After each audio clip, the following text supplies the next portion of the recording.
और बता दें कि संसद का मॉनसून सत्र 21 जुलाई से शुरू हो रहा है। इस मॉनसून सत्र में सरकार 8 नए विधेयक पेश करेगी, तो वहीं संसद का मॉनसून सत्र हंगामेदार होने की भी पूरी संभावना है। 21 जुलाई से शुरू होकर 21 अगस्त तक चलने वाले इस सत्र में कांग्रेस पार्टी कई मुद्दों को उठाने की तैयारी में है। देखिए इसी पर हमारी खास रिपोर्ट।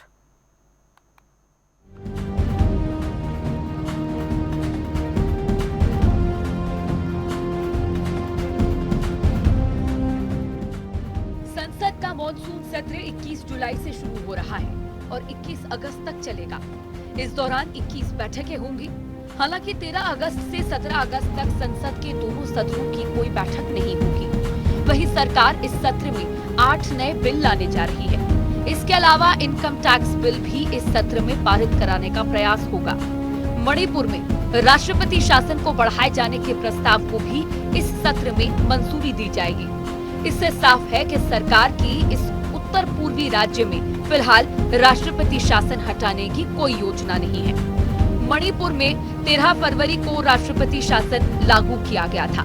बता दें कि राष्ट्रपति शासन के लिए सरकार को हर 6 महीने में संसद की मंजूरी लेनी होती है। फिलहाल राज्य में राष्ट्रपति शासन की समय सीमा 13 अगस्त है। तो वहीं ऑपरेशन सिंदूर को लेकर भी विपक्ष सरकार पर हमलावर है। वैसे तो विदेशी समर्थन जुटाने के लिए कई देशों में गए प्रतिनिधि मंडलों में सर्वदलीय एकता दिखी थी, लेकिन विपक्ष के मन में कई सवाल हैं। खासकर सीडीएस के बयान के बाद भारत को हुए नुकसान और अमेरिकी राष्ट्रपति ट्रंप की मध्यस्थता के अनगिनत दावों के बाद विपक्ष ज्यादा आक्रामक है। सरकार पहलगाम आतंकी हमले और ऑपरेशन सिंदूर को लेकर चर्चा के लिए तैयार रहने की बात कह चुकी है। माना जा रहा है कि अगस्त के दूसरे सप्ताह में ऑपरेशन सिंदूर पर संसद के दोनों सदनों में चर्चा हो सकती है। मणिपुर वस्तु एवं सेवा कर विधेयक 2025, जन विश्वास विधेयक 2025, भारतीय संस्थान प्रबंधन विधेयक, कराधान विधि विधेयक, भू विरासत स्थल एवं भू अवशेष विधेयक,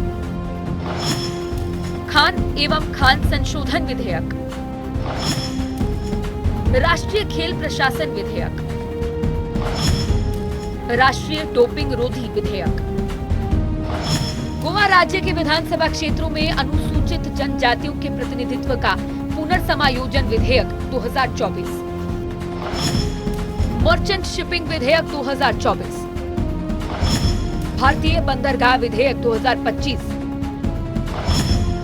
आयकर विधेयक 2025। संसद के मॉनसून सत्र के हंगामेदार रहने की उम्मीद है, क्योंकि कांग्रेस पार्टी सरकार को कई मुद्दों पर घेरने की योजना बना रही है।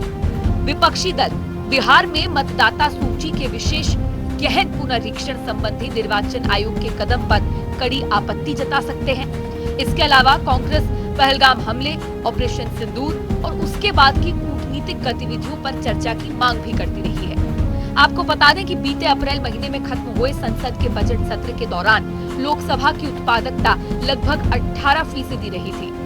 संसदीय कार्य मंत्री किरेन रिजिजू के मुताबिक राज्यसभा में भी भरपूर कामकाज हुआ और इस सदन की उत्पादकता 119% रही।